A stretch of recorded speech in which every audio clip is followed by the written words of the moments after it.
L'arabe comme l'hébreu comporte des éléments complètement irrationnels dans sa conjugaison. Pour dire j'ai compris en arabe, on doit dire fahimtu. Et en hébreu, evanti, katafti, etc. Et cette forme en te est une forme de la deuxième personne du singulier, et du pluriel d'ailleurs, et non pas de la première personne, ni du singulier ni du pluriel. Rachafti, ça voudrait vouloir dire normalement tu as compris. Mais là, Rachafti, ça veut dire j'ai compris. Il faut savoir quoi. D'ailleurs, j'ai déjà signalé le problème. Rachaft, normalement c'est une forme courte, donc c'est forme masculine, et c'est Rachafta, qui est la forme féminine, de toute façon. Donc il y a un double problème à ce niveau-là.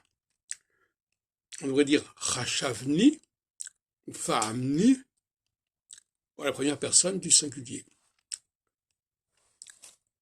Donc Fahamtu, Fahamt, ça n'est pas acceptable pour dire j'ai compris, aussi bien en hébreu qu'en arabe.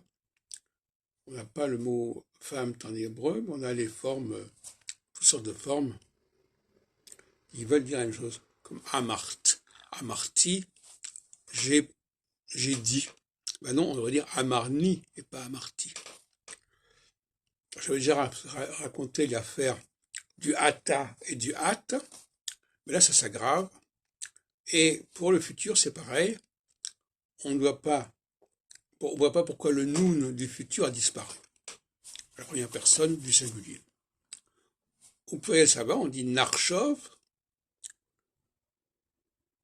irtov, mais à la première personne du singulier, on dit archov, il n'y a pas de noun. Le noun disparaît comme préfixe au futur, la première personne du singulier. Pourquoi? Il n'y a aucune raison. Donc ça, ce sont des anomalies qui font de ces langues sémitiques des langues sinistrées.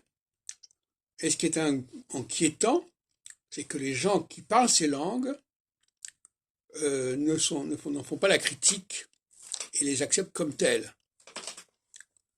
Et ça, je trouve ça détestable.